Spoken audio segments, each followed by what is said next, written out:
lovely learners, welcome back to my channel.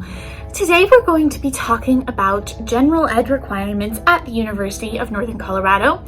Here we call them the Liberal Arts Curriculum, or LACs. So we're just going to jump right into it. I have been trying my darndest to look at the camera and not at the screen, so we're going to try real hard. I do have the requirements down here below, so I apologize if I'm looking down there. But let's jump right into it. So, first thing that you should know is that first things first, as of 2021, there is a different LAC checklist than for previous years. So if you come to UNC this year or next year, don't ask an upperclassman what the LAC requirements are, because they are different. So they will tell you the wrong thing. Mine is the old one. I'm telling you the new one because since I was an orientation leader, I know what the new rules are. I mean, anyone can find this. It's online. I'm going to link it below, and I'm going to be screen recording what I'm doing. But yes, know that that's different. All right, first things first, if you want to find this page on your own, click the link below, like I said, or look up UNCO LAC requirements. You'll come to a page that looks something like this. Pick the one on the left. You see effective beginning fall 2021, current LAC checklist, and we come to the checklist. So let's go over the basics. First things first, this is a requirement of 31 credits, although it can be up to 37 if you don't take them efficiently. So these credits are spread out across a couple of categories. You need wait, before I start it, most classes are 3 credits. Most LAC classes are 3 credits, except for science classes like labs, which is when it's 4. So that is why these are in multiples of 3. So you need 6 English classes, or 6 English credits. So that's 2 classes. 1 math class, which is 3 credits. And then there's this section that is social and behavioral sciences, history, and arts and humanities. That's 15 credits. Now you'll also see on here that it says international studies and multicultural studies. And what that means is that two of the classes from those 3 categories I just mentioned are going to have a specific designation of multicultural or international. So out of the 5 classes you have to take for that category, 1 will have the MS designation, 1 will have the IS designation. If you take a bunch of LACs in those categories and you don't take MS or IS, you'll have to take an additional class that has that designation, which is why instead of 31, you could end up with 37 credits if you had to take those additional classes. So that's when I say efficient, I mean take a class that fulfills that requirement for arts and humanities, history, whatever, and also fulfills the MS and the IS thing, and I will show you when we get further down what that kind of looks like. The final requirement for LAC is natural and physical sciences. That is 7 credits. And again, we'll go into why that is as we get down there. So first, let's look at written communication. These are the classes that are available. One other quick thing to note as we start going into this is that some classes in the LAC also count as major requirements. So if you have a class that is, or minor, if you have a class that's required for your major or minor and it fulfills an LAC requirement, definitely take that, because otherwise, again, you could end up taking more classes than you need to. Also, if you do that, that leaves you open for more elective space, because instead of taking 6 credits worth of classes because you took a different LAC but then had to take the other one anyway to fulfill your major, if you combine that so it only takes 3 credits, then you have 3 credits to take an elective or do something else fun. That being said, I hope that made sense. Let's actually get into it. So written communication, 6 credits, 2 classes. Depending on your SAT, ACT score, if you were in AP or IB, or your placement exam, you will be placed in one of 2 courses. Technically, most people take English for a semester. You don't technically have to, but for your first English class, you will either be put into introductory writing course, which is English 122, or you will be put into English 123. And then from there, because you have to take an introductory writing course and an intermediate, or an intermediate and an advanced. So it just depends on where you start. As you can see, there are several more options for intermediate writing course because everyone has to take an intermediate writing course no matter where you start. And then if you start at intermediate, then you do have to take English 323. So that is something interesting. I personally cannot speak to the English classes at UNC because I took mine at community college in high school. But I've heard good things. Everyone has to take them, so there's lots of sections, lots of choices of times. You get to meet more new people. There are some cohorts, which means that class is all business majors taking English 122 or something like that. So, you know, could be a fun time. Or if you hate English, it's just something you're gonna have to get through, and you know, you'll do it. It'll be good. Moving on to math, you only have to take one math class for the LAC. Obviously, your major may require different math, extra math, whatever. That's a whole other issue. Again, this will be determined by your SAT or ACT score or the ALEKS placement exam. That is ALEKS.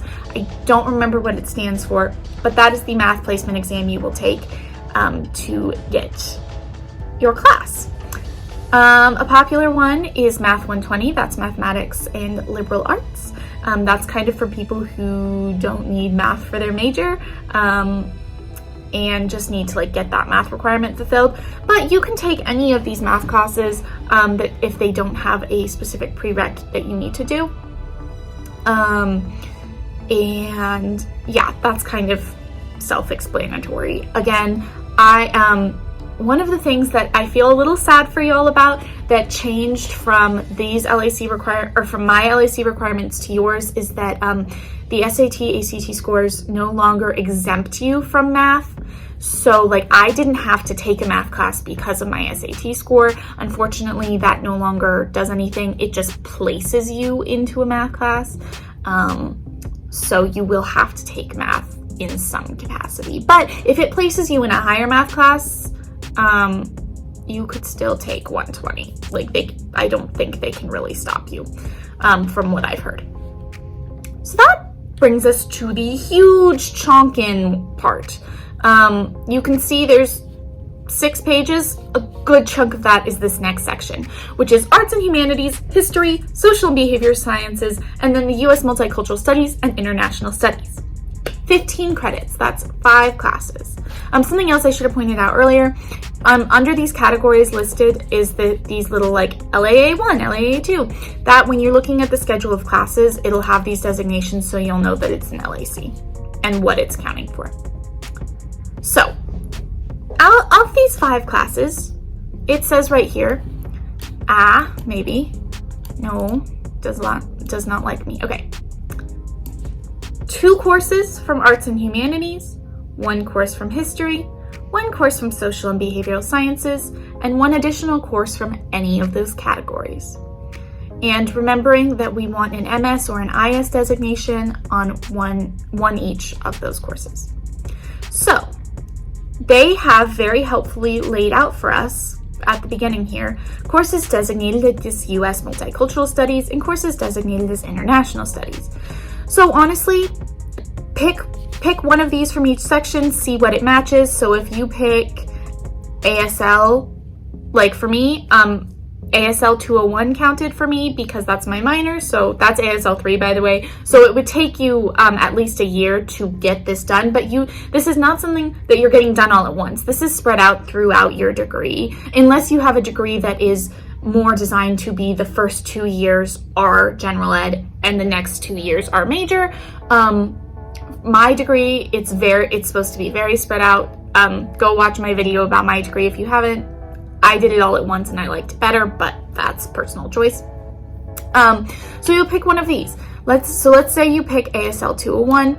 That also counts for area 4, which is, let's see what. So that's arts and humanities. So that is my multicultural studies credit.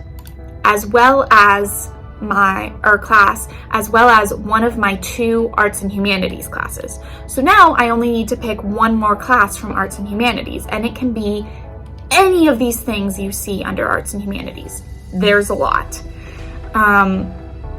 So definitely take a look at this. Note that usually LACs are offered year-round, but there are some that are only offered in fall and some that are only offered in spring. So make sure you check that and plan for it. If there's a class that you really want to take, if you have time, wait for it. If it's going to fit into your schedule, talk to your advisor, make sure. Sometimes you'll have to take a backup class, and because by the time you get to register, the class you wanted was full or it's not happening that semester and you have to do it that semester. And that's okay. That happened to me last year, and I ended up really enjoying the classes that I took. Even though they weren't my first choice, it ended up working out really well. So you'll do the exact same thing for international studies. Pick one of these, see which thing. Let's just see this first one. If you take Introduction to Cultural Anthropology, that also counts as LAB 3, which is under Social and Behavioral Sciences. So then your Social and Behavior Science course would be done. You wouldn't have to pick another one for that. But if your IS came from a different category, then you would still need your Social and Behavioral Science, and then these are the classes that would be open to you. Again, lots to choose from here, so that's really great.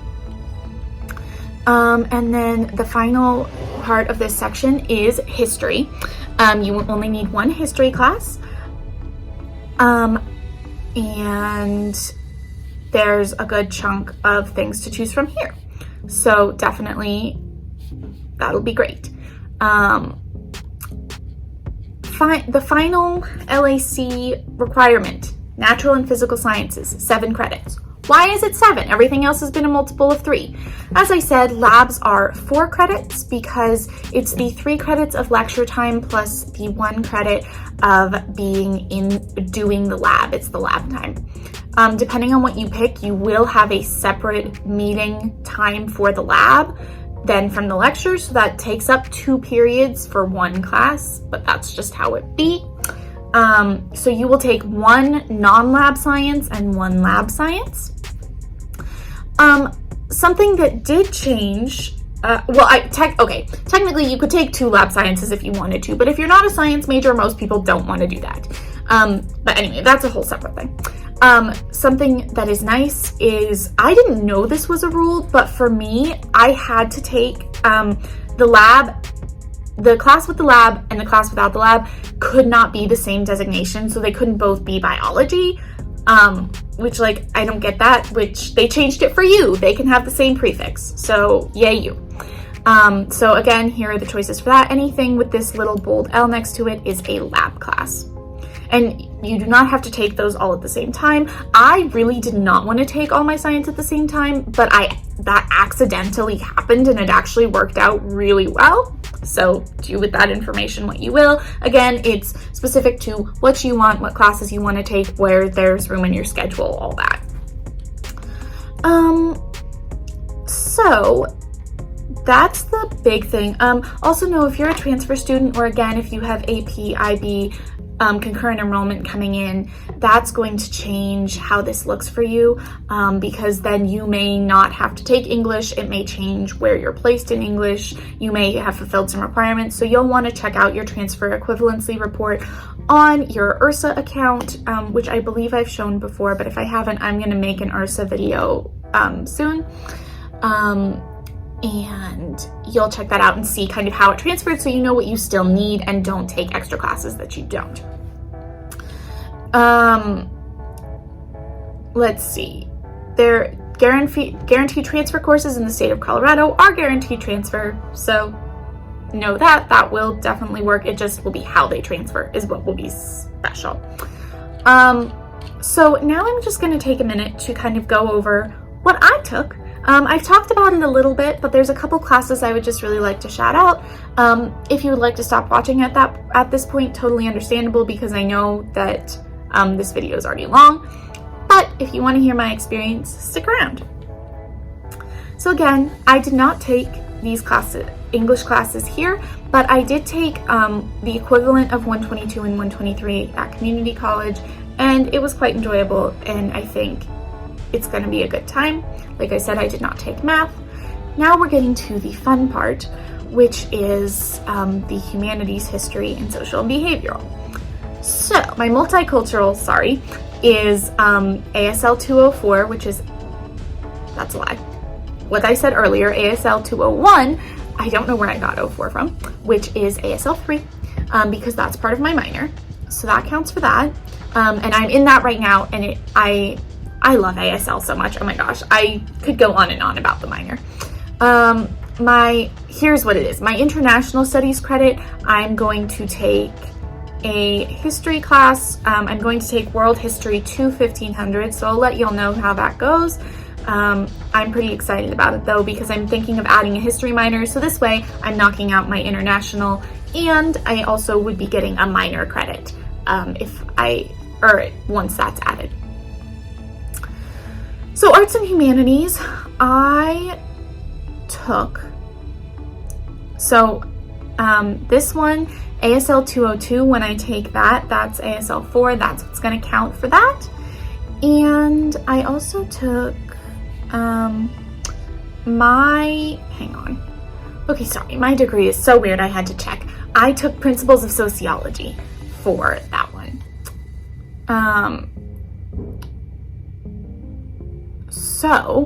And then here is my, oh, wait, that's a lie. Hang on, I did not tell you about history. Okay, history. I tend to have different opinions about teachers than other people do, so take this with a grain of salt. But for my history class, I took Western civilization from 1689 to present. That's history 121 with Joan Kleinfelter. Professor Kleinfelter is absolutely phenomenal. I adore her. I'm going to try and take as many of the rest of my history classes with her as I possibly can. And yeah, I highly recommend. The class was superb. I learned, because it covered some areas of history that I learned about in my primary education. But oh my God, I just learned so much stuff, and I love history, so I'm biased, but it was incredible. I loved it. So keep that in mind. The other class that I have to gush about is science. Food and nutrition, it's FND 250, I believe. Let me make sure that that's right. Yes, FND 250, Principles of Nutrition with Jeffrey Gillis. Amazing. Again, I've heard mixed reviews from other people. I took it online. I took both of these classes online, but the professors were heavily involved, as opposed to some of my other ones where it was very hands-off. I never talked. The professors got no sense for their personality. Jeffrey is so funny, made it so interesting, so much information. I would come, because I was at home online, I would come down to the dinner table every night and just go on and on about what I learned in nutrition that day. I loved it. That class literally changed my life. I started working out and all this stuff because of that class. Oh my God, so amazing. So highly recommend it. That is the class, I took it because that's the class recommended for theater majors, for their non-lab science. The other class I took my lab science was meteorology. If you're looking for a way to get out of gross labs like I was, I would recommend it. I didn't jive with the professor all that well, and I don't want to slander or anything, so I'm not going to say who I took it with. I will say that I did Rate My Professors, so if you want to go check out UNC Meteorology, see what's going on, you absolutely can. Like I said, I learned some stuff in that class, and it was a perfectly fine class. I just didn't jive with with that professor's teaching style, so it wasn't the best class for me. But it wasn't hard. What I will say, the final was amazing. We had 4 tests throughout the semester, 50 questions each. No. 100 questions. No. Yes, 50 questions each. Then he took those 200 questions, took 100 of them exactly, and made them into the final. So for me, for whom memorizing is easy, I just memorized 200 questions, and then I had all the answers for the final, which is like what you were supposed to do. That's how you were supposed to study. So yeah, that was amazing. So anyway, yeah, that's kind of what I've been doing for the LACs. Worked for me. Like I said, I took a lot of LACs my first semester because my major was being screwy and because COVID and whatever. Yeah, so it's been cool. Let me know down below if you have any questions that I didn't answer. Want me to ask any of my friends about a specific class, figure out what's up with what's up. And yeah, otherwise, I hope that y'all are enjoying these college videos. I know I'm enjoying making them. So I will see y'all next week. Bye!